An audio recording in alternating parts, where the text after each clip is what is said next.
আল্লাহ জিকির করলেন, তারপরে বললেন আল্লাহ সমস্ত আল্লাহ বলার নেকি আমার বাপের কবরে পাঠিয়ে দাও, দাদুর কবরে পাঠিয়ে দাও, দাদির কবরে পাঠিয়ে দাও, আমার খানদানের কবরে পাঠিয়ে দাও। এ রব্বি আল্লাহ কুল মুমিন মুমিনাতের রূহে পাঠিয়ে দাও। নেকিটা যাবে নাকি না? যাবে তো। এই জন্য আমরা ছোলা করি। অনেকে বলছে ছোলা পোলা করছিস কেন? ছোলাটা বাদ দে না, জিকিরটা কর। সেই মায়ের দুজনে জিকির করা হচ্ছে তো কি রে করবে হিসেব রাখার জন্য একটা হাতে ছোলা নিয়ে ছোলাটা ছেড়ে দে না। তসবি ধর না হয়, তসবি দেবো না, ছোলা বলবো না, মুখে বল। ওই জন্য আর জিকির করা যাবে না, লা ইলাহা ইল্লাল্লাহ বলা যাবে না। গন্ডগোলটা ওখানে, রাগটা ওখানে। ছোলা পড়ায় রাখ না, ছোলা তো একটা খাবার জিনিস রে বাবা। বিশ্ববিখ্যাত মহাদেশ জনাব মাওলানা মুআজ্জরা তিনি যখন ছাত্রদের পড়াচ্ছিলেন, অসংখ্য হাদিসের হাফেজ ছিলেন তিনি। ছাত্রদের এই হাদিসটা পড়াচ্ছিলেন, মান কানা আখিরু কালামুল্লাহ লা ইলাহা ইল্লাল্লাহু দাখালাল জান্নাহ। উনি যখন বলছিলেন যে মানুষটার শেষ কথা হবে লা ইলাহা ইল্লাল্লাহ দাখালাল জান্নাহ, রাসূল বলেছেন সে জান্নাতি হবে। উনি যখন এই হাদিসটা পড়াচ্ছেন ছাত্রদের লা ইলাহা ইল্লাল্লাহ বলে জমিনে শুয়ে গেছে। হাদিসটা পড়াচ্ছেন এই হাদিস, আর লা ইলাহা ইল্লাল্লাহ বলে জমিনে শুয়ে গেছে। মৃত্যুটা ভালো মৃত্যু না খারাপ মৃত্যু? মানে আপনার মৃত্যুটা যদি শেষ সময় জবানে এটাই হয় তাহলে আপনার জন্য রহমতের জান্নাত। সুবহানাল্লাহ। জনাব শামসুল নূরি রাহমাতুল্লাহ আলাইহি হুজুর বিছানায় মউতের বিছানায় শুয়ে আছে, জাকানদানি হচ্ছেন, জবান দিয়ে আল্লাহ আল্লাহ আল্লাহ আল্লাহ আল্লাহ আল্লাহ জিকির করছেন। মা দাঁড়িয়ে আছে শিওরের কাছে, মেয়ে দাঁড়িয়ে আছে পাশে। মেয়ে ছোট মেয়েটা বলছিল আব্বা জান, আব্বা জান উঠুন, আপনি কি আমার সাথে খেলবেন না? আপনি কি আমার সাথে রাগ করেছেন? আপনি কি আমার সাথে আর খেলাধুলা করবেন না? দেখুন দাদিমা, আব্বা আমার সাথে কথা বলছে না, আব্বা আমার কথা শুনছে না কেন?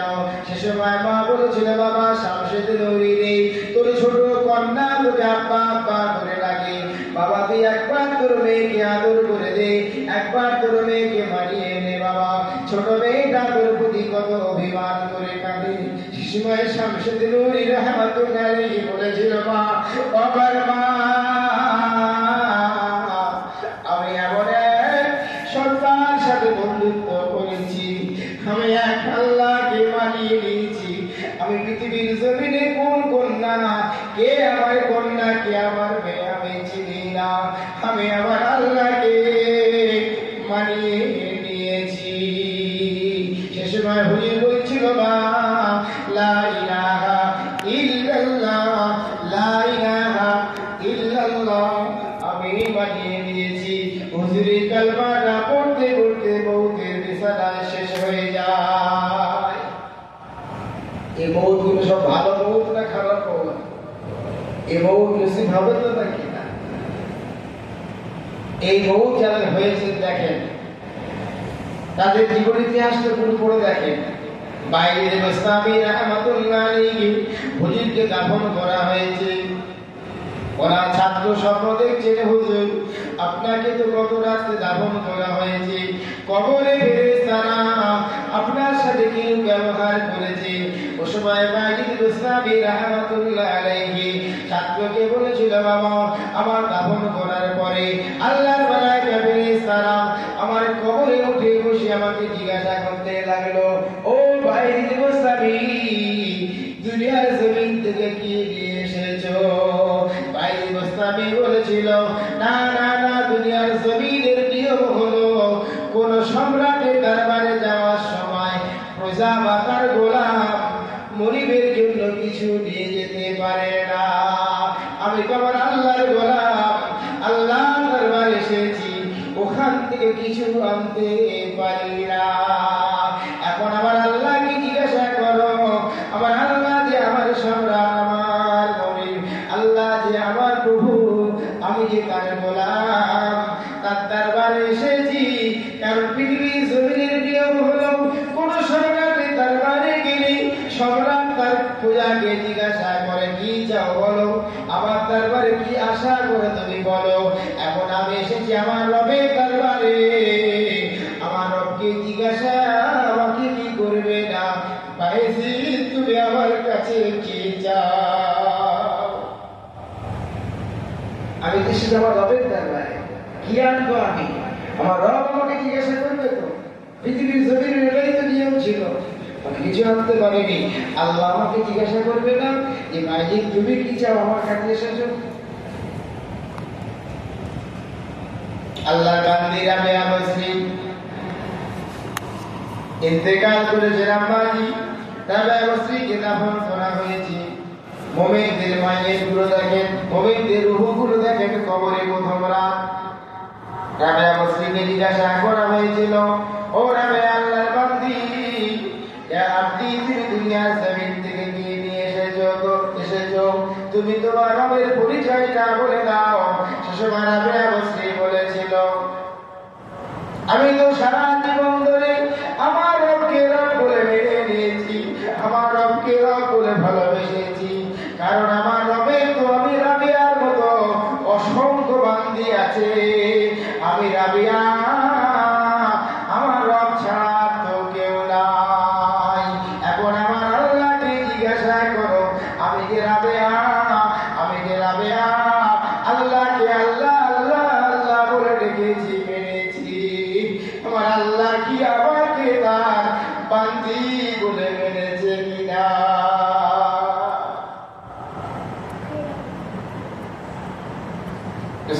বলেন, মাইয়ের যখন কবর থেকে ফেরেশতাদের উত্তরটা সঠিক হয়ে যায়, আর আল্লাহ হুকুম দেয়, ফেরেশতারা রে, আমারে বান্দাকে, আমারে বান্দিকে বাসর রাতে যেভাবে দুলহা দুলহানি যেভাবে ঘুমিয়ে যায় তাদের সেভাবে ঘুমাতে দাও।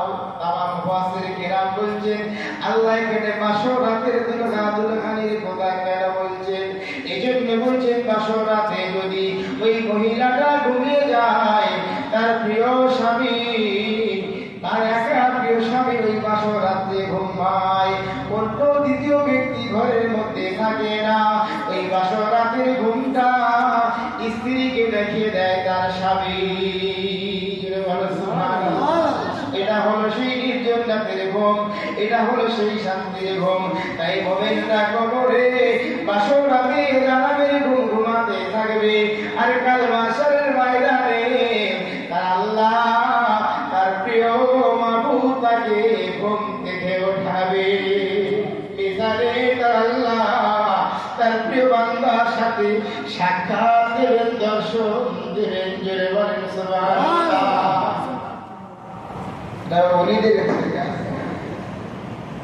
জুনাইদ বাগদাদি রাহমাতুল্লাহ আলাইহি হুজুর ইন্তেকাল করেছেন, দাফন করা হয়েছে।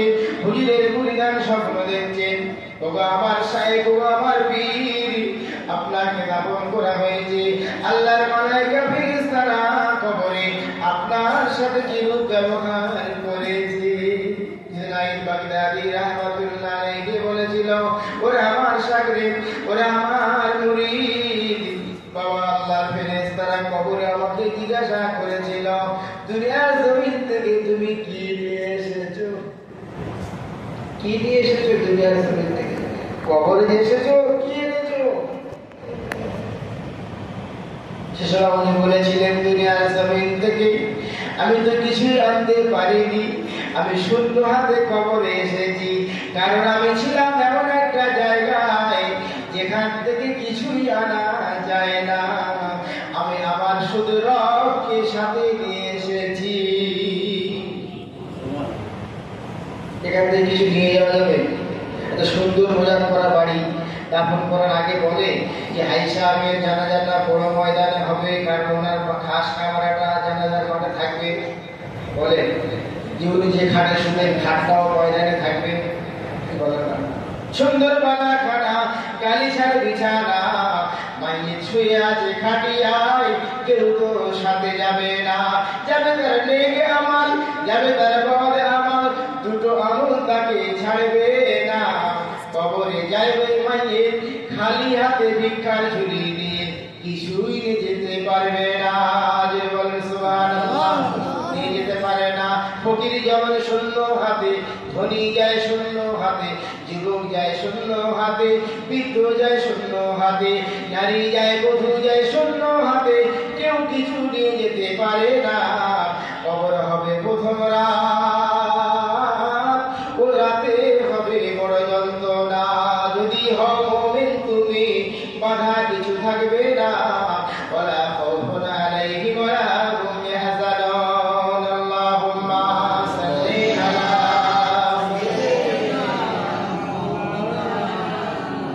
ওয়া আলা আলি সাইয়্যিদিনা মাওলানা মুহাম্মদ। করবি শাহ আব্দুল কাদের জিলানী রাহমাতুল্লাহ আলাইহি হুজুরের ইন্তেকাল হয়েছে। তা বলছে বলে নাকি এগুলো আল্লাহর প্রিয় বান্দাদের ইন্তেকালের বিষয়গুলো শোনাচ্ছি, কারণ আমরা কেউ মরবো না, আমাদের চিন্তা নেই, তারা সব তো মরে গেছে। গোড়া মানুষের ঘটনাগুলো শোনাচ্ছি, আমাদের মোটামুটি চিন্তা নেই। আমাদের বডি এত সহজ না, আজরাইল আসতেই পারবে না। আসতে পারবে? তাহলে কি হবে? আজরাইল যদি আসতে পারে তাহলে সবার হাল একই হবে।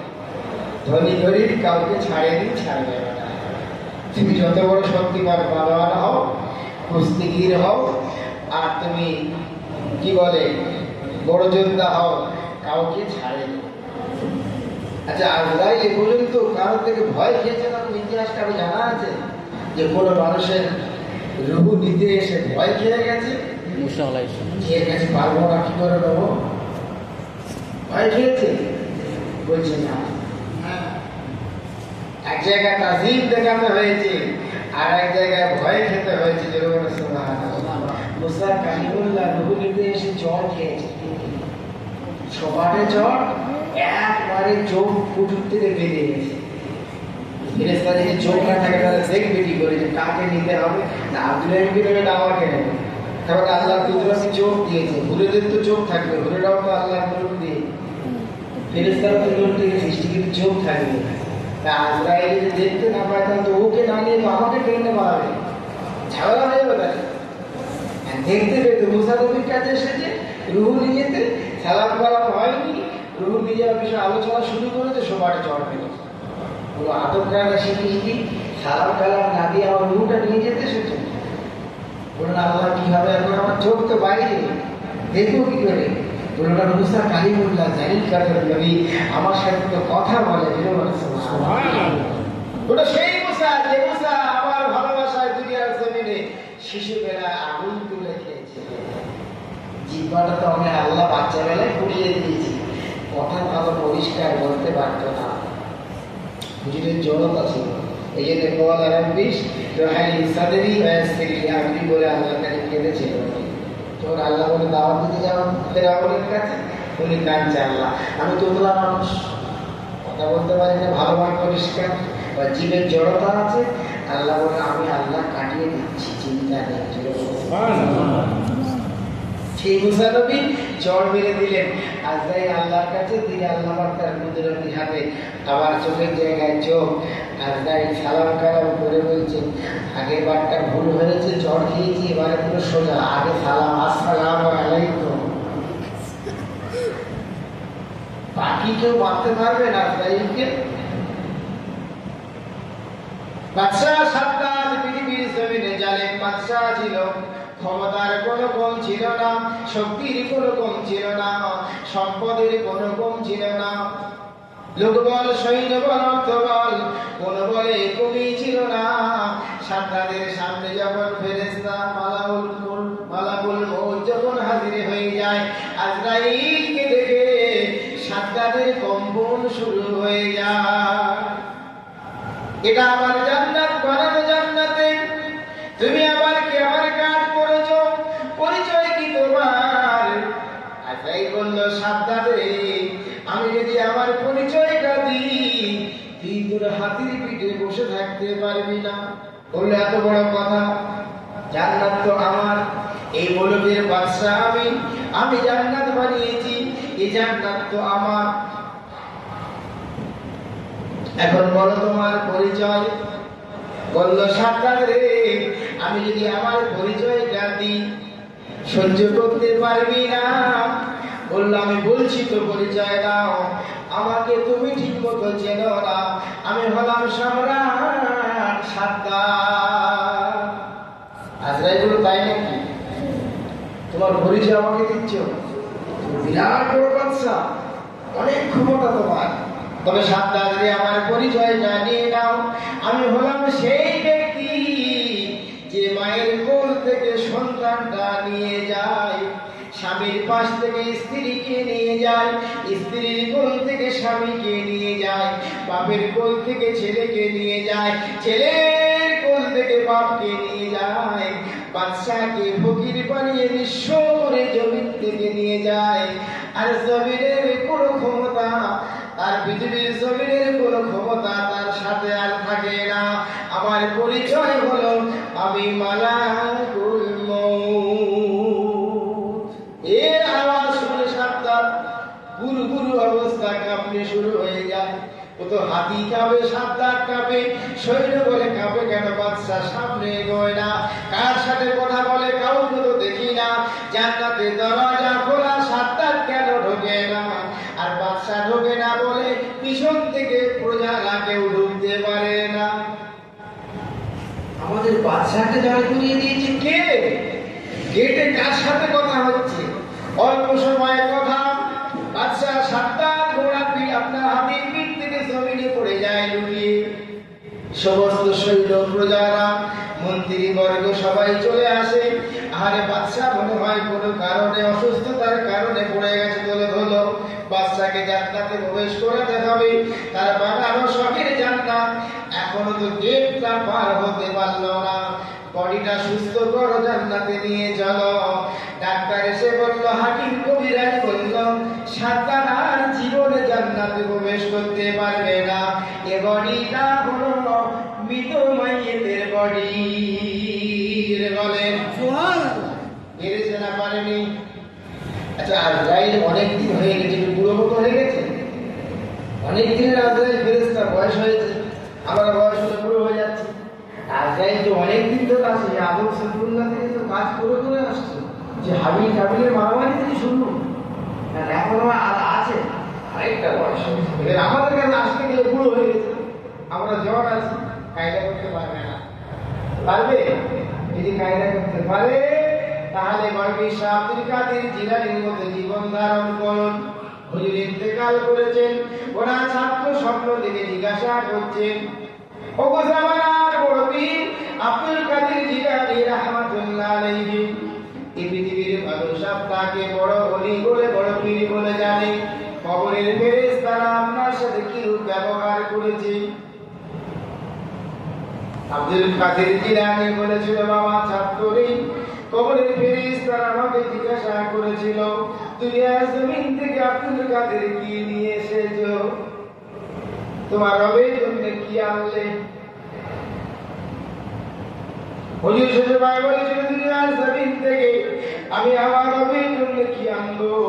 গোলাম তো কিছু আনতে পারে না। জীবন ভর যে রবকে ভালোবেসে সিজদা করেছি, সে রব আমার কি হবে? রব্বানা। ও মালায়েকা ফেরেশতারা, তবে শোনো, তোমরা আসমান থেকে হাজার হাজার কোটি মাইল আলোকবর্ষ পার করে দুনিয়ার জমিনে এসেছো। আমি আব্দুল কাদের আমার কবরের মধ্যে এসে আমাকে জিজ্ঞাসা করছো, তোমরা আল্লাহর কাছ থেকে কতটা দূরত্ব এসেছো? একবার খেয়াল করো। আসমান থেকে হাজার হাজার আলোকবর্ষ পার করে জমিনে এসেছো, আর আমি আব্দুল কাদের জিলানী জমিন থেকে মাত্র 4 ফিট নিচে খালি নেমেছি। আমি আব্দুল কাদের আমার রবকে ভুলতে পারি না। আসমান থেকে তোমরা জমিনে এসে তোমরা যে আল্লাহর কথা ভুলে গেলে না। আমি আব্দুল কাদের জমিন থেকে মাত্র 4 ফিট নিচে আমি নেমেছি। কবর তো 4 ফুট গর্ত, 4 ফুট গর্তের মধ্যে আমি আব্দুল কাদের নেমে আমি আমার রবকে ভুলতে পারি না। দুনিয়ার জমিন আমার সাথী ছিল আমার রব্বানা।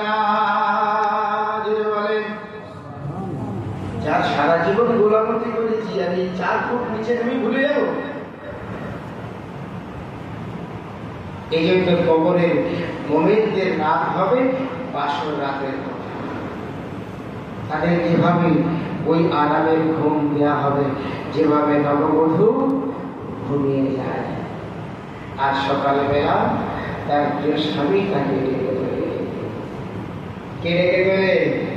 মুমিনরা ঘুমিয়ে যাবে, তাদেরকে ঘুম ওভাবে দেওয়া হবে যখন মাসের ময়দান শুরু হবে ঘুম থেকে উঠে বলবেন অল্প সময় ঘুমিয়েছিলাম, কে আমাদের ডাকলো? ফেরেশতারা বলবো আল্লাহ আল্লাহ, এখন চলো তোমার সেই রহমানের দরবারে যিনি পুরস্কার দেওয়ার জন্য তোমাদেরকে ডেকেছে। বললো তারা আমরা তোকে শান্তিতে ঘুমিয়েছিলাম, আরামে ঘুমিয়েছিলাম, কেন ডেকে তুলিয়ে? বললো আল্লাহ আল্লাহ, এটা তো কবর, এখানে কি শান্তি পাচ্ছ তুমি? কিন্তু কবর আল্লাহ বারসাকের প্রথম ঘাটি, এই কবরে কি শান্তি পাচ্ছেন আপনি? চলুন সেই রবের কাছে। সারা জীবন যে রব রব করেছ দুনিয়ার জমিনে, তুমি কেঁদেছো আর বেরিয়েছ, আজকে সেই রব তোমার পুরস্কার দেওয়ার জন্য তোমার জন্য সবুজ রবের ব্যবস্থা, তোমার জন্য সবুজ গালিচার ব্যবস্থা, তোমার জন্য হুরে গেলে মানের ব্যবস্থা, তোমার জন্য মাছের গালিচার ঘোড়ার ব্যবস্থা, তোমার জন্য পাখির গোস্তের ঘোড়ার ব্যবস্থা, তোমার জন্য জান্নাতের সাবিলের ব্যবস্থা, তোমার জন্য সারাবার তহুরার ব্যবস্থা, তোমার জন্য আল্লাহ পাক জান্নাতে কাউসারের ব্যবস্থা রেখেছে। কবরে শুয়ে থাকলে হবে কি আরাম করছে? এর থেকে বেশি আরাম তোমার জন্য অপেক্ষা করছে। এই আরামের জায়গায় যেতে গেলে যে আয়াতটা প্রথম পড়েছি বলে শেষ করে দেবো, ইয়া আইয়ুহাল্লাযীনা আমানু তাকুল্লাহ, আমার হে বিশ্বাসী বান্দারা, আমি আল্লাহ আমাকে ভয় করার মতো করো, যেভাবে ভয় করলে আমি আল্লাহ খুশি হয়ে যাব, যেভাবে ভয় করলে আমাকে পেয়ে যাবে, উপযুক্ত ভয় করার মতো আমি আল্লাহ আমাকে ভয় করো। ওয়াকুলু কাওলান সাদীদা, দুনিয়ার জমিনে যখন তুমি কথা বলবে, সত্য কথা বলবে, ন্যায় কথা বলবে, সৎ কথা বলবে, রুক্ষতা রাখবে না, গোপন করবে না, ব্যক্তিকে দেখবে না, আমি আল্লাহ আমার খুশি করার জন্য কথা বলবে, আমি আল্লাহ তোমাকে সত্য কথা বলার তাগিদ দিয়ে দিলাম। বান্দা তুমি দুটো গুণ যদি আমাকে দেখাতে পারো, আমি আল্লাহ আমার রহমতের দুটো গুণ তোমাকে দেখিয়ে দেব। ওয়াকুলু কাওলান সাদীদা, তুমি সত্যবাদীর পরিচয় আমি আল্লাহ আমাকে দেবে, আমি আল্লাহ তোমাকে দেব। ইসলিহ লাকুম আ'মালাকুম, এ বান্দা দুনিয়ার জমিন থেকে আমার কাছে মাশারে আসতে গেলে, আযাব থেকে বাঁচতে গেলে, মিজান থেকে নাজাত পেতে গেলে, ফুলসিরাতটা পার হতে গেলে, কবরের মঞ্জিলটা আসার পেতে গেলে, যে আমল করে এলে এই মঞ্জিলগুলো পার হওয়া যাবে, আমি আল্লাহ তোমার জন্য সেই আমলটা সহজ করে দেব। আমি আল্লাহ কথা দিলাম, ওয়াদা করলাম বান্দা, আর একটা পুরস্কার আমি আল্লাহ তোমার জন্য রাখছি। সেই পুরস্কারটা হলো বান্দা, তোমার প্রতি আমি আল্লাহ দয়া করে তোমার জীবনের গুনাহগুলো মাফ করে দেব। তার আগে আমাদের গুণ থাকবে কটা? দুটো। আর আল্লাহ দেবেন কটা? দুটো। একটা হলো আমাদেরকে জান্নাতে যাওয়ার মতো উপযুক্ত বানিয়ে দেবে, আর একটা হলো যদি কিছু ভুল দুনিয়াতে হয় মাফ করে দেবে। শর্ত দুটো, আল্লাহকে ভয় করার মতো করতে হবে, আর কথা যখন বলবো সত্য কথা বলতে হবে। এই জায়গাটাতে সহজ না, বন্ধু বিগড়ে যাবে, সত্য কথা হবে মিথ্যা কথা হবে। তুই ঠিক বলেছিস, বিবেক বলছে মিথ্যা কথা, বিবেক বলছে অন্যায় কথা, কিন্তু বন্ধু ক্ষতি হয়ে যাবে। না তুই ঠিক বলছে, তোর তো ঠিক ছিল। মান কানা আখিরু কালাম মান আলা মুসলিমান কানা আলাইহি মিনাজ যুনুবি মিসলা মানাবিতি সাজাত।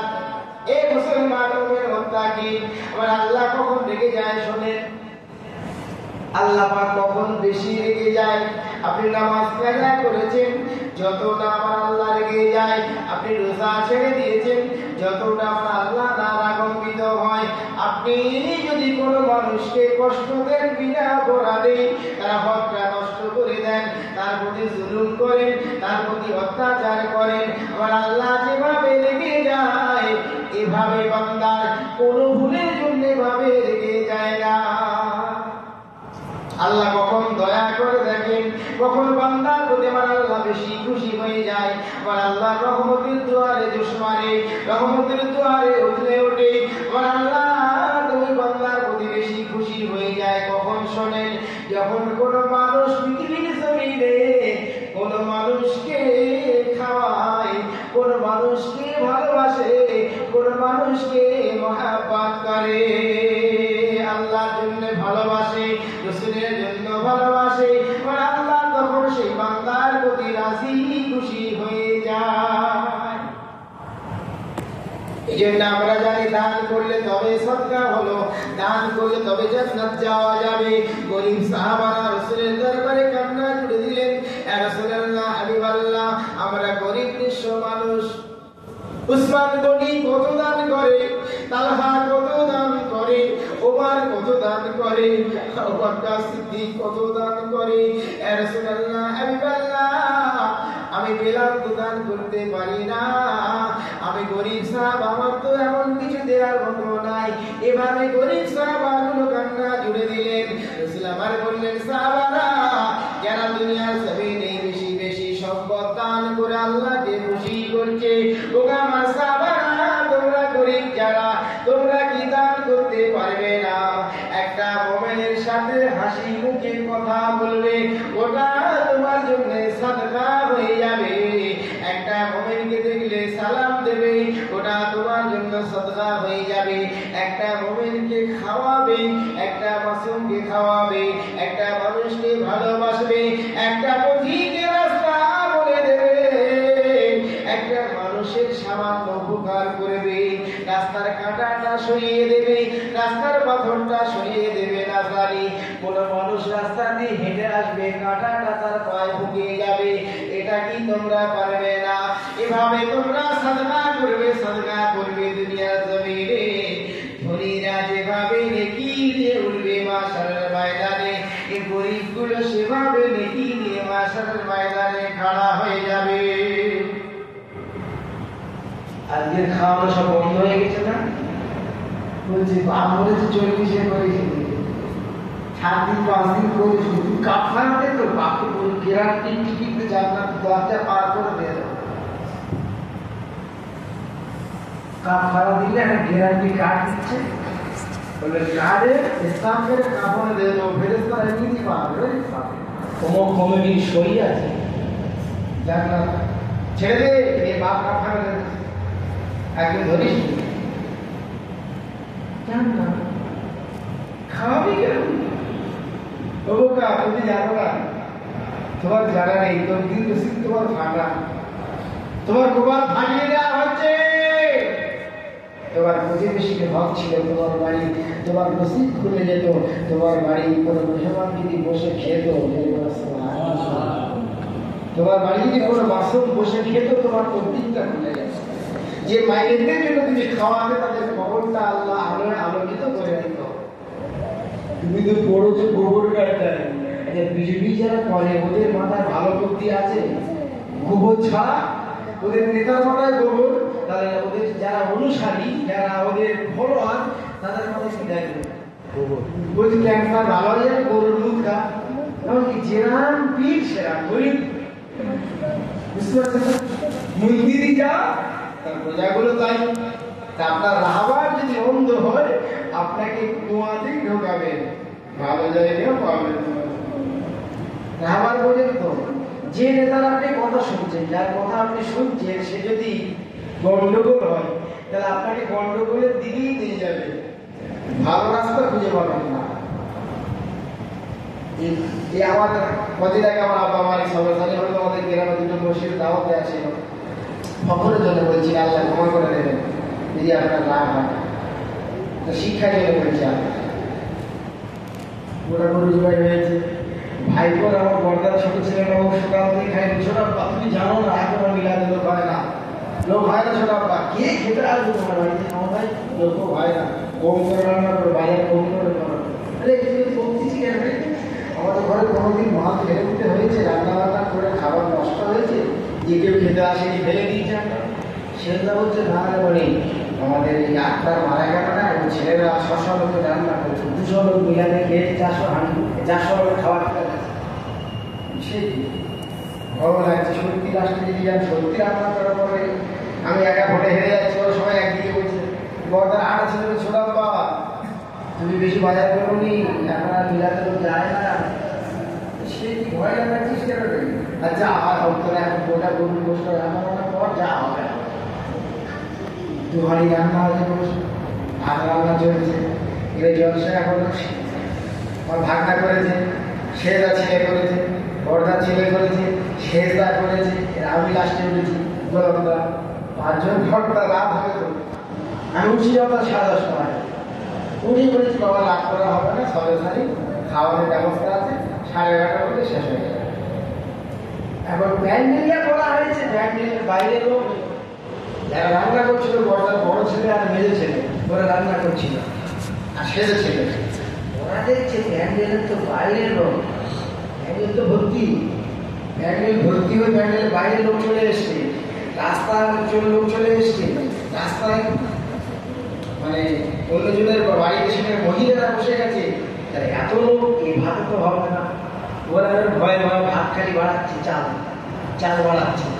আমি তো যাকে ব্যবসা করছি নেমে এসে বলছে আপনি খবর লোক তো তোরা বললে হবে না, কিন্তু প্যান্ডেল ভর্তি। ছোট তুমি চিন্তা করি ছোট চাল চেষ্টা করে রান্না করি যাবো কেন রে? এই তো সকালে বললি লোক আসে না আর খায় না, ফের 2 ভাই চাল বাড়াচ্ছিস কি ব্যাপার? ছোট প্যান্ডেল ভর্তি হয়ে গেছে দেখে আমরা আবার চাল পালি, আমাদের পালি বলে, পালি বলেন তো মানে 2 কেজি 250 গ্রাম চাল, মানে 4 পালি চাল ছোট পেলে আমরা এক্সট্রা রান্না করেছি। লোক দেখে খাওয়ানো খারাপ, বিশ্বাস করুন খাওয়ানো খারাপ না, খাওয়ানো অত্যাধিক ভালো, অত্যাধিক ভালো। যে মানুষটা মানুষকে খাওয়ায়, বেশি বেশি করে খাওয়ায়, রাসূল বলেছেন জান্নাতের ওই কাছে সুন্দর গালিচা দেয়া ঘরটা, ওই জান্নাতে সুন্দর বাড়িটা, ওই জান্নাতি দেয়া হবে যে দুনিয়াতে বেশি বেশি করে মেহমানদারি করত, মানুষকে খাওয়াতো। সুবহানাল্লাহ। এই গোলামগুলো, মূর্খ জাহেলগুলো আপনাদের ভুল বুঝাচ্ছে দুনিয়ার জমিনে। 3 দিন করবি না, 7 দিন করবি না, 5 দিন করবি না, হতভাগা গোপাল ফাটা নসিব ফাটা, ও তো করে না, তোরও করতে দিচ্ছে না। বুঝতে পেরেছেন না? পারেননি? নিজে করে না আর আপনাকেও করতে দিচ্ছে না, নসিব নিজের ফাটাচ্ছে, আপনাকে ফাটিয়ে দিচ্ছে। এরকম বক্তা, এরকম আলেম, এরকম সমাজে আছে লোক না নেই? সত্যি কথা বলে হাতে বলেন, আছে না নেই? ওই রকম রাহবার যদি আপনি ধরেন, ওর ফেটেছে আপনার ফাটানো। চাচি বুঝবি বেলা হলে ওদের কাছে ঘোড়া কেটে দিতে তো গাছ শুকুচ্ছে, যে হ্যাঁ আমার কদু গাছ শুকুচ্ছে কেন? বলে চাচি বেলা হলে বুঝবে, বেলা হলে বুঝবে। যত রোদ উঠে যাচ্ছে তত কদু গাছ শুকিয়ে জড়ি হয়ে পড়ে যাচ্ছে। বলে হ্যাঁ রে বলছি কদু গাছটা শুকিয়ে গেল কেন? বলে চাচি তোমার তো বলবেন বেলা হলে বুঝবে। তার মানে বলে গোড়া আছে নাকি? আমি তো কেটে দিয়েছি মাটির ভিতরে, গোড়াটা কেটে দিয়েছে। অর্থাৎ বর্তমান সময় আপনার কাছ থেকে আপনার পিতা মাতাকে কেটে দেওয়া হলো, আপনার পিতা মাতা, আত্মীয় স্বজন, প্রতিবেশী, গ্রামবাসী, ভাই বোন, আপন জনদের কেটে দেওয়া হলো। আপনার সাথে মেহমানদারি হলো না, কুলদের আনতে পারলেন না, ভাইদের ডাকতে পারলেন না, প্রতিবেশী খাওয়াতে পারলেন না। এই গোপাল ভাড়া তোমার এই বুদ্ধি কে দিয়েছে? যদি খান ক্ষতি হয়, যদি খান গুনার কাজ হয়, ফুরফুরা জমিনে যাবেন।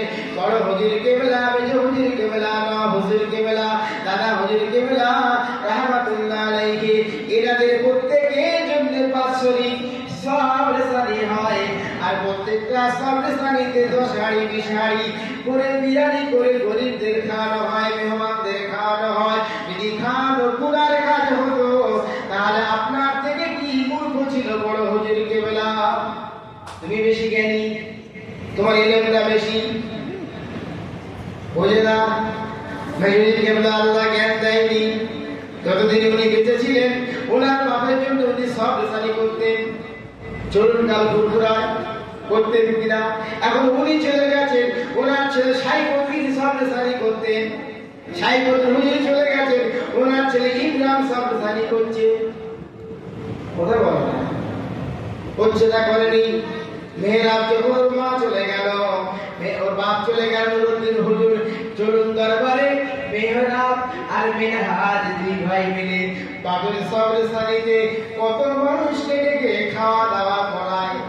মুসলমান তোমার মাথায় বুদ্ধি নেই যে মেহমানদারি করানো হলো নবী গুণের সুন্নাত।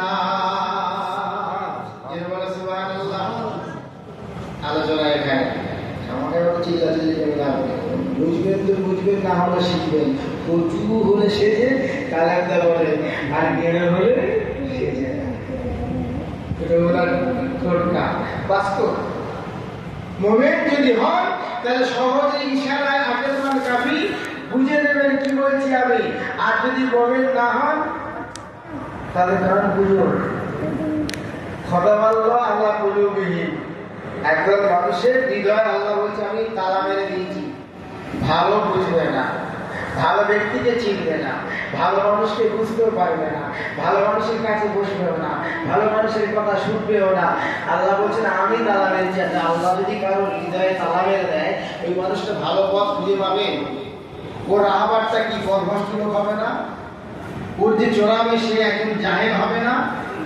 সে দুনিয়াখোর হবে না? সে আগের আপনার বরবাদ একে বরবাদ করবে না? তো হাদিস পড়ে এটা আপনি বড়বীর সাহেবের সাথে ভালোবাসা রেখেছেন, তার সাথে মহব্বতে তার দরবারে বেশি যাওয়া আসা করেন। ওনার সুরত, ওনার চেহারা, ওনার আখলাক, ওনার সোহবতে থাকার কারণে ওনার আমালের তাসির আপনার মধ্যে আসবে। আসবে না? কথা বলে না, আসবে না? আসবে। বিশ্ব নবীর কাছে থাকার কারণে আবু বকর সিদ্দিকের মধ্যে আমার রাসূলের সোহবত, আমাল, ওমর ফারুক আমার রাসূলের কাছাকাছি থাকার কারণে ওমরের ভিতরে আমার রাসূলের মহব্বত, ওমর আমার নবীর আখলাক, চরিত্র, আমাল প্রবেশ করেছিল। আর আব্দুল্লাহ ইবনে উবাইয়ের কাছে থাকার কারণে, আবু জেহেলের কাছে থাকার কারণে, আবু লাহাবের কাছে থাকার কারণে হিসাব অথবা সাইবার ভিতরে হিংস্র আবু লাহাবের সুরতটা কাজ করেছিল। কথাটা বুঝতে পেরেছেন না পারেননি? দুনিয়াতে আপনি যেরকম ব্যক্তির সাথে ওঠা বসা করবেন, যার কথা শুনবেন, যার মতো চলবেন, জানবেন সেই মানুষের চেহারা, সুরত, আমল আপনার মধ্যে আসবে।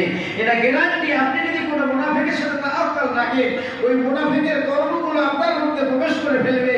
আপনি যদি কোনো কাফেরের সাথে মহব্বত, বন্ধুত্ব রেখে চলাফেরা করেন, ওই কাফেরের খসলতগুলো আপনার মধ্যে আসবে। আপনি যদি কোনো ফাসিকের সাথে বন্ধুত্ব রেখে চলাফেরা করেন, ওই ফাসিকের তাসিরটা আপনার মধ্যে আসবে। আপনি যদি কোনো আল্লাহওয়ালা আলেমদের সাথে ওঠা বসা করেন, সেই আলেমের আমলটা আপনার মধ্যে তাসির করবে। সুবহানাল্লাহ। এখানে বক্তব্য শেষ। আসেন, যা আলোচনা আল্লাহ করিয়েছেন, যা শুনিয়েছেন, সকলকে আমল করার তৌফিক দিন। বেলাল কি নসিব পেল? আরে হাবশি গোলাম, আফ্রিকার একজন হাবশি মানুষ রাসূল মাহশারের ময়দানে জান্নাতীরা জান্নাতে যাওয়ার জন্য গেটে দাঁড়িয়ে আছে, দরজা তালা মারা, নবীকে খুঁজছে। আরে নবী কোথায়? ফেরেশতারা বললেন জান্নাতে প্রবেশ করতে পারবেন না, সরওয়ারে কায়না নাইলে। সুবহানাল্লাহ। জান্নাতীরা সবাই দাঁড়িয়ে আছে, শহীদদের রূহগুলো, সালেহিনদের রূহগুলো, তামাম আম্বিয়া কেরামদের রূহগুলো জান্নাতে প্রবেশ করবে, কিন্তু তালা মারা। আল্লাহ চাবি কোথায়? চাবি কার কাছে? আল্লাহ। জান্নাতীরা বলবে আল্লাহ চাবি কোথায়? আমরা জান্নাতে যাব না, আপনি তো বলেছিলেন পার করিয়ে জান্নাতের গেটে এনেছেন, খালি তালাটা খুলে দেন। আল্লাহ বলবে না না না, এ তালা কোন নবী পয়গম্বর গৌস কুতুব আবদাল সালেহিনদের তালা না, এই তালার মালিক হলো আমার হাবিব মুহাম্মদ রাসূলুল্লাহ। ওই জান্নাতে ততক্ষণ কেউ প্রবেশ করতে পারবে না যতক্ষণ আমার হাবিব জান্নাতে প্রবেশ করে। খাজা মঈনুদ্দিন চিশতি আজমিরি রাহমাতুল্লাহ আলাইহি হুজুর ইন্তেকাল করেছেন। হুজুরের গুরুদান দেশে দেখতে পাচ্ছেন কপালে লেখা হুয়া হাবিবুল্লাহ মাদা ফি হাবিবি। আল্লাহ ফেরেশতারা কপালে লিখে দিলেন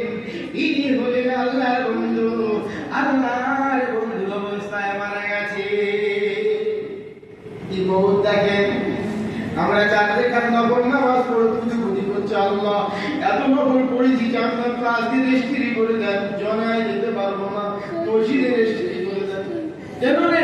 বলে 4 টাকা নকল পড়েছি। আমার 4 টাকা নকল করে জানতাম রেজিস্ট্রি চাইছি।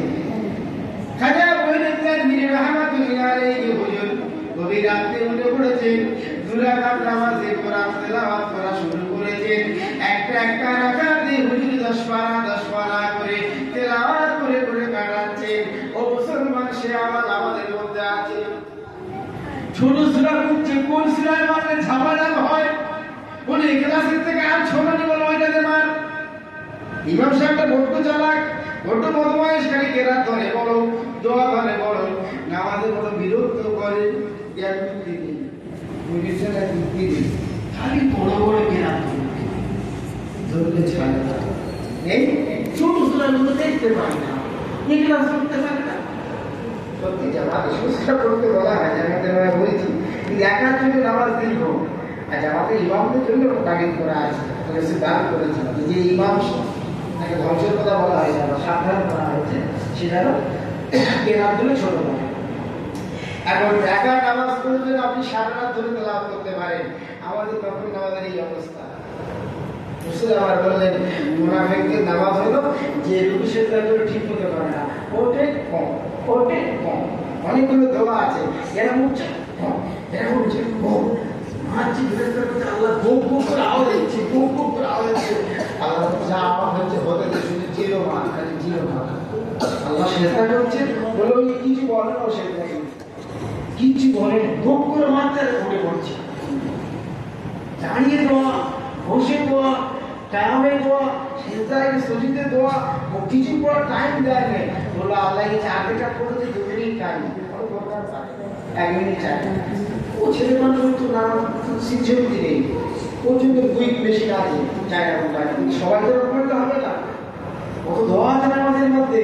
রাসূল বলেছেন মুনাফিকদের নামাজ তোমরা দেখে নেবে, যারা নামাজের মধ্যে সঠিক জায়গায় সব দোয়াগুলো আদায় করে না, এটা হলো মুনাফিকদের নামাজ। তাহলে আমরা যারা নামাজ পড়ছি, আমার নিজের বিশ্বাস করে নামাজ হয় না, নামাজ হয় না। কোথায় হচ্ছে নামাজ হওয়ার মানুষ তো আলাদা, এদের নামাজ হতো তারা তো আলাদা মানুষ। দুনিয়ার নামাজ পড়তে চাইলেন, ইন্তেকালের সময় সাহাবাকে বন্দী করা হলো, হত্যা করা হবে, শহীদ করে দেওয়া হবে। বললেন আমি শেষবারের মতো 2 রাকাত নামাজ পড়ব। কি নামাজ? 2 রাকাত নামাজ। তাহলে সে মানুষগুলো ছিল তো আলাদা। খাজা ফরিদউদ্দিন আত্মার হুজুর কাপড়ের ব্যবসা ছিল, ব্যবসা দোকানে বসে আছে, একধারে কাঁচ দিয়ে বড় কথা করে কাঁচ দিয়ে দোকান, কাপড়ের ব্যবসা দোকানে বসে আছে। এটা ভিখারি লোক, গরিব লোক ঢুকেছে, ফকির লোক।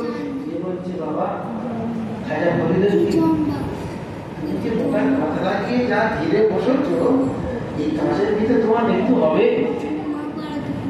না। বলি আরে বেটা, তোমার যেভাবে মৃত্যু হবে আমারও সেভাবে হবে। বলো আমার যেরকম হবে তোমার সেরকম হবে তো? তাহলে দেখেন আমার যেরকম হয়েছে তোমার যেন সেরকম হয়। বলে ফকিরটা পকেট থেকে রুমাল বার করলেন, রুমালটা আগুনের মাথায় জড়িয়ে দিলেন। ফরিদউদ্দিন খাজা ফরিদউদ্দিন আত্মার হুজুরের দোকানের মধ্যে শুয়ে পড়লেন ফকিরটা, আর জমিনে শুয়ে হাতটা উঁচু করে রুমালটা ঘুরিয়ে ঘুরিয়ে বলেছিল, ও ফরিদউদ্দিন আত্মার, একবার শোনো, লা ইলাহা ইল্লাল্লাহ। এভাবে বলছিল, রুমালটা ঘুরছে, যখন লা ইলাহা ইল্লাল্লাহ বলেছেন, হাতটা উঁচু করে আছে, জমিনে নিস্তব্ধ হয়ে গেছে। খাজা ফরিদউদ্দিন আত্মার ভাবছে কি সর্বনাশ, অচেনা মানুষ, ফকির মানুষ আমার দোকানে শুয়ে জানটা খারাপ হলো নাকি। হুজুর দৌড়ে এসে উঠে এসে দেখছেন আরে ফকিরটা জমিনে নাই, ওই কালমাটা পড়ে ফকিরটা জমিনে ইন্তেকাল করেছে। ফরিদউদ্দিন আত্মা চিন্তা করছে কি সর্বনাশ, আমি যে জালেম, আমি যে বদমাইশ, আমি যে গুনাহগার, এ মউত তো আমার হবে না। তাই উনি বলেছেন আমার যেভাবে মউত হবে তোমার কিন্তু ঠিক এভাবে যেন হওয়া চাই। হুজুর ব্যবসা ছেড়ে দিলেন, কি সর্বনাশ, আমার জীবনটা পাল্টাতে হবে, আল্লাহকে আল্লাহ বলেছেন নিতে হবে, মাবুদকে মাবুদের সামনে দাঁড়াতে হবে। এই চিন্তা করে খাজা ফরিদউদ্দিন আত্মার ব্যবসা ছেড়ে দিলেন, নামাজে দাঁড়িয়ে গেলেন, রোজার মধ্যে বসে মশগুল হলেন, তেলাওয়াতের মধ্যে মশগুল হয়ে গেলেন। আল্লাহ পাক তার রহমতের চাদরটা খাজা ফরিদুদ্দীন আত্মারের দিকে বিছিয়ে দিলেন। আর রহমতের চাদরে যখন প্রবেশ করলেন, অল্প দিনের মধ্যে আমার আল্লাহ খাজা ফরিদুদ্দীন আত্মারকে ওলি বান্দা বানিয়ে দিলেন। এই নামাজ পড়ে আল্লাহর ওলি হয়েছে খাজা ফরিদুদ্দীন আত্মার। এই নামাজ পড়ে বাইজিদ গোস্তামি আল্লাহর ওলি হয়েছে। ওনার মা বক্তব্য দিয়ে বলেছিল, আমার ছেলে যদি মানুষ না হয় আমার ঘরে পাঠাবে না। এক আল্লাহর ওলি ওস্তাদ ছিল। হুজুর যখন ঘরে পাঠাতে পারছে না, ছেলে বড় হয়ে গেছে, একদিন বাইজিদ গোস্তামি কাঁদছেন হুজুরের কাছে। বয়স যখন 8 বছর, বললেন হুজুর আমার মায়ের কথা মনে পড়ে যায়, মায়ের কথা কষ্ট হচ্ছে হুজুর, আপনি কি আমাকে ছেড়ে দেবেন? একদিনের জন্য, একটা রাতের জন্য ছেড়ে দিন, মায়ের কাছে যাব, আবার রাত থেকে কাল সকালে চলে আসবো। ওস্তাদ বলল, বাবা আমি তোমাকে ছাড়তে পারি। আর হুজুর চিন্তা করছে, মা তো বারণ করে গেছে যে আমার ছেলে মানুষ না হলে ছাড়বে না। বলল, বাবা রে তোমাকে তো আপুনটা মুখস্থ করে শোনাতে হবে, তাহলে ছুটি দিয়ে দেব। ও সময় খাজা আপনার সময় বাইজিদ গোস্তামি 2 রাকাত নামাজ পড়ে নিলেন আর দোয়া কুনুত মুখস্থ শুরু করে দিলেন। 2 মিনিট 10 মিনিট লাগে না, হুজুরের খাস কামরায় বলছে, হুজুর আমার দোয়া কুনুত মুখস্থ। বলল, বাবা কি করে মুখস্থ করলি? তো কঠিন দোয়া। বলল, হুজুর মা বলেছিল বাবা যখন কোন সমস্যায়, কঠিন সমস্যায় পড়বি 2 রাকাত নামাজ পড়ে আল্লাহর দরবারে জানিয়ে দিবি। আল্লাহকে বলেছি মায়ের কাছে আমি যাব, দোয়া কুনুত কঠিন, হুজুর আমার ছাড়বে না। ও বাবা রব্বানা, দোয়া কুনুত কি আমার মুখস্থ হবে না? ওইটা আমি খুলেছি, একবার দেখেছি মুখস্থ হয়ে গেছে। উনি বলল, বাবা তবু তোমাকে ছাড়া যাবে না, আরেকটা পরীক্ষা দিতে হবে। বলল, কি পরীক্ষা হুজুর? বলল, বাবা তুমি এই মুহূর্তে সূরা ইয়াসিনটা মুখস্থ করে না আমার শোনাতে হবে। বলল, হুজুর আমার তো সবক ওখানে যায়নি, সবক মুখস্থ, হুজুর আমার সবক ওখানে যায়নি, হুজুর আমি কেমন করে মুখস্থ করব? বলল, বাবা যদি ইয়াসিনটা মুখস্থ শোনাতে না পারো তোমার ছুটি হবে না। হুজুর আবার চলে গেলেন কামরার মধ্যে, 2 রাকাত নামাজ পড়লেন, কোরআনটা খুললেন, ইয়াসিনটা প্রথম থেকে শেষ পর্যন্ত দেখে নিলেন। হুজুরের দরজায় দাঁড়িয়ে আছে, কি ব্যাপার? বলে, ইয়াসিন শোনাবো। বলে, এই বেটা কি করে শোনাবি? এক্ষুনি তোর মুখস্থ হয়ে গেল 4.5 পৃষ্ঠা ব্যাপার। বলে, হুজুর মুখস্থ বলে দিলি তো আপনি বলেছেন ছুটি দেবো, আমার মুখস্থ দরকার, আপনার শর্ত অনুযায়ী ছুটি আমাকে দেবেন। বলে, তো ঠিক আছে বল। হুজুর জানে পারবে না, আপনার বাইজিদ গোস্তামি ইয়াসিন শুরু করেছেন। ইন্নামা আমরুহু ইযা আরাদা শাইআন আন ইয়াকুলা লাহু কুন ফায়াকুন। সুবহানাল্লাহ। যখন হুজুর পড়ে শুনিয়ে দিলেন, ওস্তাদ বলল, বাবা তুমি পরীক্ষায় পাশ করে গেছো, তবে শর্ত হলো তুমি কাল সকালে চলে আসবে মাদ্রাসা খোলার আগে। বলল, হুজুর কথা দিচ্ছি মায়ের জন্য মনটা কাঁদে, আজকে থাকবো মায়ের কাছে, সকাল হলে আবার চলে আসবো। বাইজিদ গোস্তামি কুটি কুটি আসর সময় বেরোলেন, হাঁটতে হাঁটতে ঘরে যাচ্ছেন, রাত হয়ে গেছে, সন্ধ্যা হয়ে গেছে, দরজায় গিয়ে জানা দিচ্ছে, মা মা আমি তোমার বাইজিদ। ভিতর থেকে মা বলল, কেন ঘরে এসেছিস? আমার বাইজিদ তো এখন আসার কথা না, তুই আমার বাইজিদ না। বললো, হ্যাঁ মা, মা আমি তোমার ছেলে বাইজিদ, মা আমি তোমার চাল, আমি তোমার কলিজার টুকরা বাইজিদ গো মা। দরজা একবার খোলো, হুজুর আমার ছুটি দিয়েছে, রাত কবে মা তোমার কাছে আমি থাকবো। মা বলল, না রে বাইজিদ, আমি তোকে মানুষ না হওয়া পর্যন্ত ও বাইজিদ আমি আর নেব না। বাইজিদ রে, আমি তোর সাথে দেখা করবো না, তোর মুখ আমি দেখতে চাই না।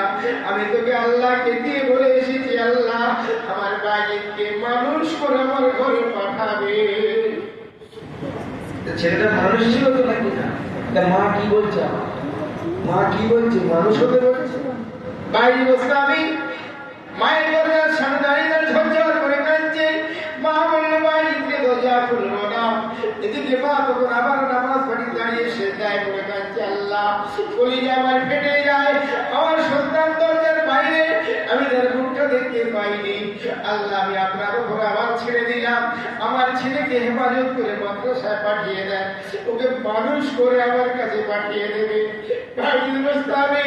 দীর্ঘক্ষণ বাবা করে কেঁদে কেঁদে মা যখন দরজা করে না, আবার কাঁদতে কাঁদতে হাঁটতে হাঁটতে ছেলে মানুষ অনেক রাত হয়ে যায়, ওস্তাদের দরজার সামনে দাঁড়িয়ে যায়, দেখছে হুজুর সে সময় ওযু করছেন, তাহাজ্জুদ পড়বেন। কি ব্যাপার রে বাইজি, ছেলে মানুষ এত রাত্রে ঘরে এলি কেন, চলে এলি কেন বেটা? তুই কি ঘরে থাকতে পারলি না? রাতটা তো থেকে আসবি, কেন চলে এলি? বলল মা আমার জন্য দরজা খোলেনি, আমাকে ঢুকতে দেয়নি, বলেছে মানুষ হয়ে তবে আসবি, এই জন্য মা দরজা খোলেনি। ওস্তাদের হৃদয়টা ফেটে গেল। আরে এমন একটি মা পৃথিবীতে পাওয়া যায় না যে মা ছেলেকে মানুষ করতে চায়। ওস্তাদ তাহাজ্জুদের নামাজ পড়ে বাইজি মুস্তামির জন্য দোয়া করে দিলেন। অল্প দিনের মধ্যে আমার আল্লাহ হাফেজ কারি করে দিলেন, আলেমে দ্বীন করে দিলেন। বড় হয়েছে, যুবক হয়ে গেছে, হুজুরের বয়স যখন 22 বছর হয়ে গেছে। দেশে যায় না, মায়ের সাথে দেখা হয় না, মা বারণ করে রেখেছে, বাড়ি যেতে পারে না। যখন বড় হয়ে গেছে, হুজুরের ঘরে মানুষ বেড়ে গেছে, মানুষ হয়েছে বাইজি মুস্তামি মোস্তফা আরবি। ওস্তাদ এসে বলছে, ও বাইজি মুস্তামির ওস্তাদ, আমি সরারে কায়রা, আমি তোমার আকা বলে দিলাম, আমি তোমার মোস্তফা বলে গেলাম। বাইজি দেখুন মানুষ হয়ে গেছে, আর বাইজিকে বন্দি করে রেখো না, বাইজিকে ছেড়ে দাও, বাইজিকে ছেড়ে দাও, সে তার মায়ের কাছে ফিরে যেতে দাও। আমি নবী মোস্তফা বলে যাই, বাইজি মানুষ হয়ে গেছে। ওস্তাদের ঘুম ভেঙে যায়, কি সর্বনাশ!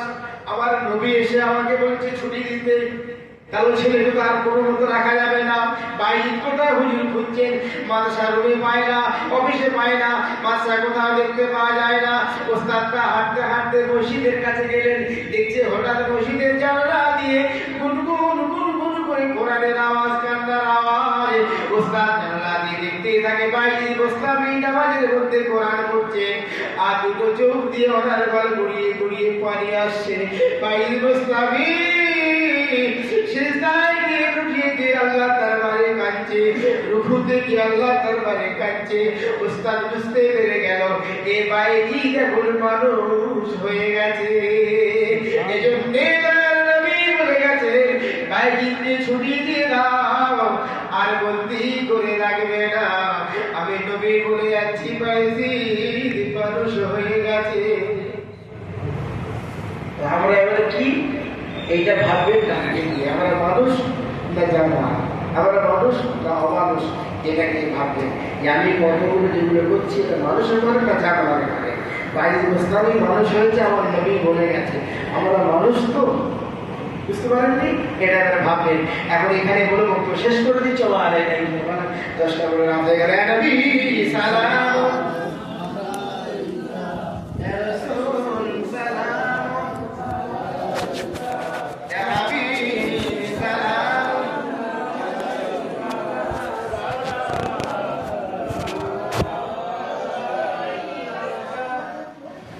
طلع البدر علينا من ثنية الوداع وجب الشكر علينا مدى لله داعي يا نبي سلام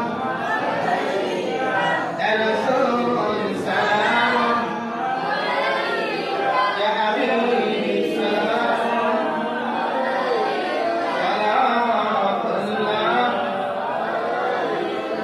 أنت شمس أنت بدر أنت نور فوق نوري أنت مصباح الصدور أنت نور فوق نوري يا نبي سلام عليك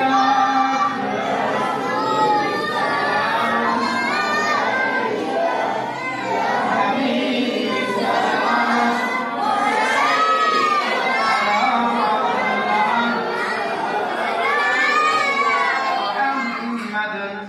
नमो ओ प्यारा अर्श पर हक ने पुकारा सस पैगंबर है ये हमारा सलावतुल्लाह अलैका या नबी सलाम अलैका या रसूल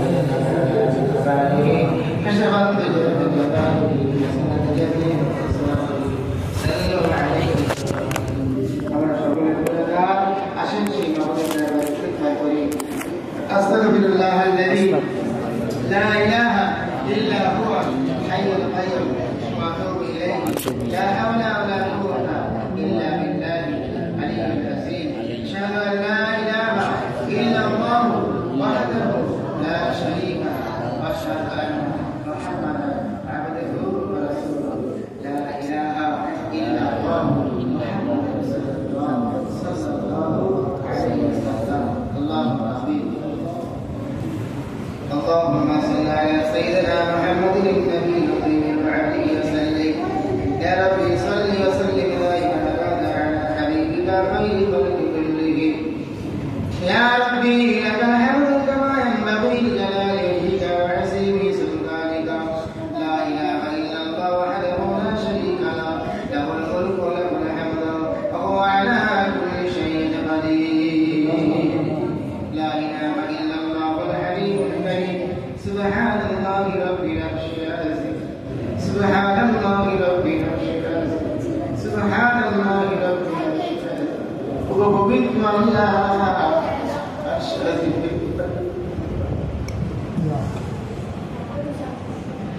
আল্লাহ জান্নাতের মালিক আপনি জাহান্নামের মালিক আপনি আসমান জমিনের মালিক আপনি আয় রব্বি আল্লাহ গোলামদের মালিক আপনি আল্লাহ গোলামগুলোকে জাহান্নামে দিয়ে আপনার কোনো লাভ হবে না জান্নাত দিয়ে দেন আপনার কোনো ক্ষতি হবে না আল্লাহ গোলামগুলোকে ক্ষমা করে দেন ইয়া রাব্বানা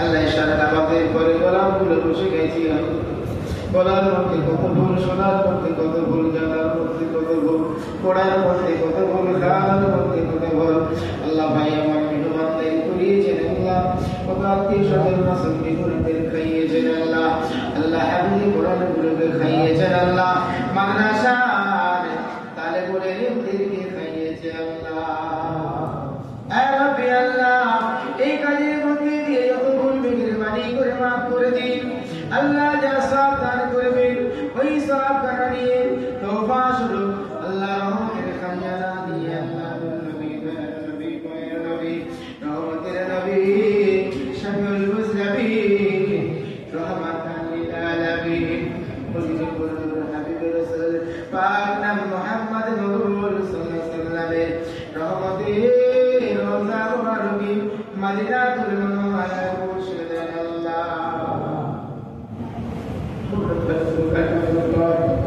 আমাদের জন্য দোয়া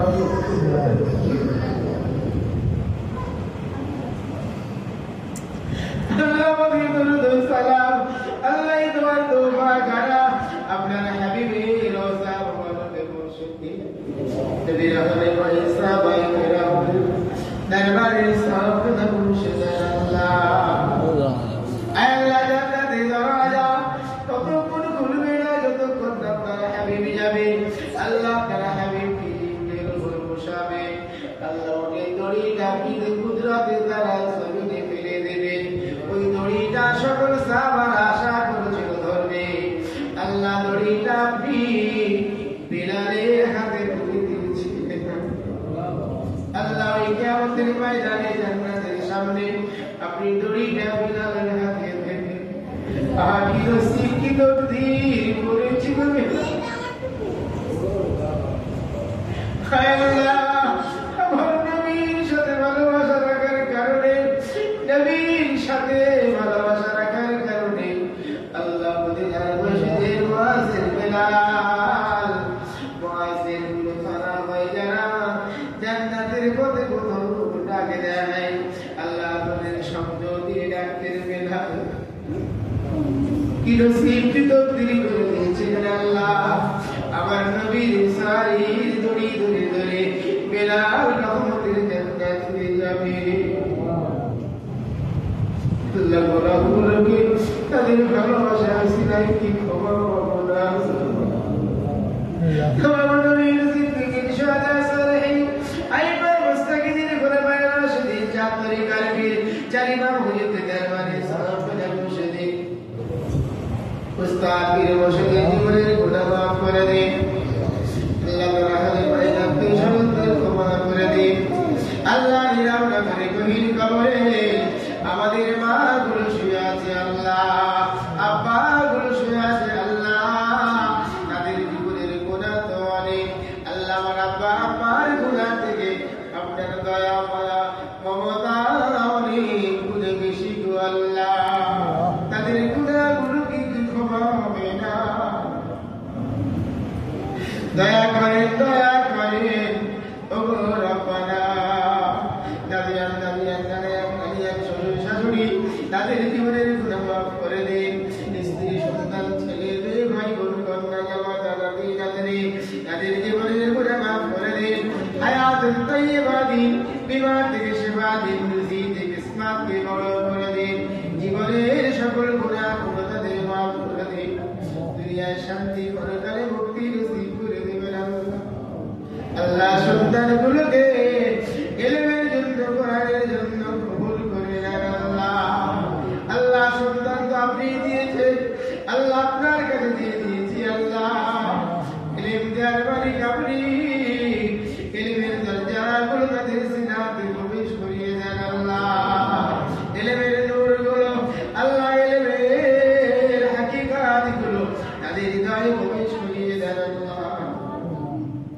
আল্লাহ ভাই বোন আত্মীয় স্বজন বন্ধু বান্ধব তাদের জীবনের গুনাহ মাফ করেন আল্লাহ কত মহব্বতের মানুষ শুধু পেরেশানি করতে গো আল্লাহ তাদের পেরেশানি গুলো দূর করে দেন আল্লাহ কত ভালোবাসার বন্ধু কত রকমের রোগের মধ্যে আল্লাহ তাদের রোগগুলো সেবা করেন আল্লাহ আপনার যে বান্দির জন্য হাত তুলে আল্লাহ কারিগরের মায়ের আল্লাহ আমরা সকলে জানি তার ব্যবহারটা ভালো ছিল নরম ছিল এসে এসে কথা মিষ্টি কথা বলতো আল্লাহ আমরা তার প্রতি রাজি খুশি আল্লাহ আপনার বান্দির প্রতি আপনি রাজি খুশি হয়ে যান চলার পথে গুনাহগুলো তার মাফ করে দেন নসিব তকদীর তার ভালো পেশার তার ভালো আল্লাহ আপনার নবী বলেছেন পেটের বিমারে যারা মারা যায় শহীদি মওত তাদের হয়ে যায় স্বামী চলে যাবে স্ত্রী চলে যায় ওই স্ত্রী আখিরি জীবনটা সুখময় শান্তিময় হয়ে যায় আল্লাহ স্বামী সন্তান তার জামাতা তার কন্যা নাতি নাতনি তাদের সবরে সামিল দিন তাদের হায়াত দিন রুজিতে বরকত দিন সংসারে রোগীগুলো সে আল্লাহ শিফা করে দিন আল্লাহ তাদের রুজিতে বরকত দিন আসমানে ইসমানে রোহানি শয়তানি পেরেশানি দূর করে দিন আল্লাহ গ্রামে কত রোগী তাদের রোগগুলো শিফা করে দিন যারা ছোট বড় বসেছি আমরা আমাদেরকে ক্ষমা করে দিন আল্লাহুম্মা সাল্লি